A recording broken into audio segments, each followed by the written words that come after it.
Koperasi ialah sebuah badan perniagaan yang ditubuhkan oleh sekumpulan pengguna bertujuan untuk melindungi kepentingan dan kebajikan bersama.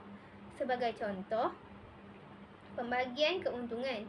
Setiap ahli berhak mendapat dividen atas pelaburan sahamnya dan menikmati keluaran koperasi dengan harga yang berpatutan. Yang kedua, jumlah pelaburan setiap ahli tidak boleh melebihi 20% daripada jumlah modal koperasi tersebut.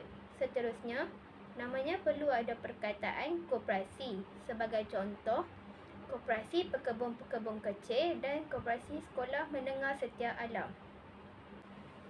Akhir sekali, setiap ahli berhak untuk mengundi tanpa mengira modal yang disumbangkan. Hai, Assalamualaikum. Nama saya Nurizana Zulaika. Okey, hari ini saya akan menerangkan tentang ciri-ciri penubuhan koperasi.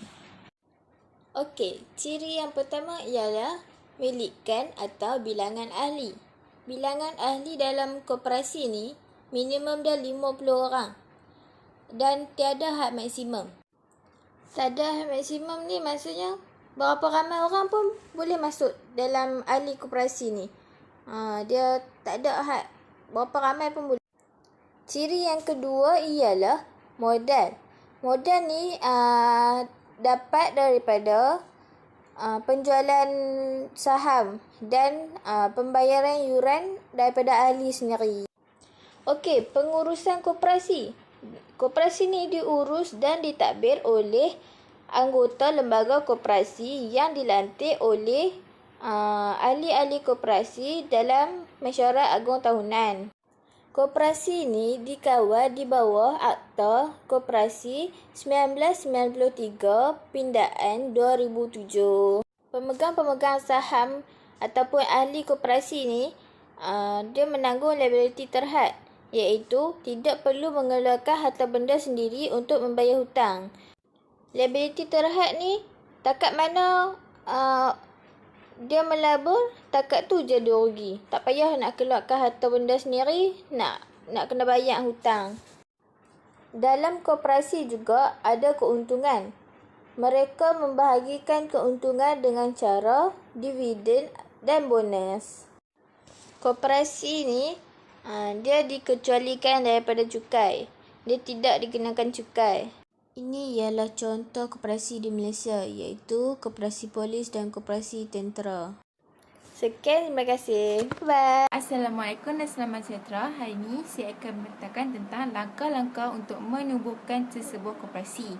Yang pertama, koperasi tersebut haruslah didaftarkan dengan pendaftar Suruhanjaya Koperasi Malaysia (SKM). Yang kedua, koperasi haruslah melantik jawatan kuasa penaja yang terdiri daripada 10 orang. Contoh jawatan kuasa penaja ialah AJK ataupun orang atasan dalam koperasi tersebut. Yang ketiga, koperasi haruslah mengadakan mesyuarat agung sebagai perasmian atau permulaan koperasi itu. Yang keempat, haruslah menyerahkan dokumen-dokumen koperasi. Contohnya, borang permohonan pendaftaran koperasi, minit mesyuarat agung permulaan dan undang-undang kecil koperasi. Akhir sekali, koperasi tersebut akan mendapat surat pengakuan untuk meletakkan di semua koperasi yang telah didaftar. Sekian, terima kasih. Hi everyone, nama saya Telly Wei. Hari ini saya akan membentangkan tajuk tentang kebaikan dan kelemahan koperasi. Kebaikan yang pertama, memupuk sikap kerjasama dan saling membantu antara ahli. Ialah, kewujudan koperasi dapat memupuk semangat kerjasama. Bukan begitu sahaja, mereka dapat saling membantu sesama ahli. Selain itu, pengurusan koperasi dijalankan secara demokrasi. Contohnya, sistem pentadbiran dan pengurusan koperasi dapat dijalankan secara demokrasi. Di samping itu, keuntungan koperasi dikecualikan daripada cukai keuntungan perniagaan, iaitu koperasi tidak dikenakan cukai keuntungan perniagaan dan wang lebihan itu boleh digunakan sebagai faedah kepada ahli. Sebagai contoh, mereka menawarkan beasiswa kepada ahli atau keluarga ahli koperasi. Akhir sekali, kebaikan korporasi ialah lebih mengutamakan kepentingan ahli dan bukan keuntungan. Seterusnya, kelemahan korporasi. Kelemahan korporasi ialah mempunyai maklumat korporasi yang tidak dapat dicapai dengan sepenuhnya kerana terdapat ahli korporasi yang mungkin kurang aktif.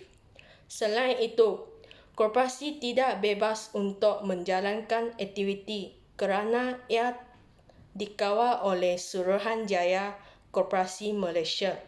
Di samping itu, korporasi mungkin tidak mampu bersaing dengan perniagaan yang lain seperti syarikat kerana mempunyai modal yang lebih kecil.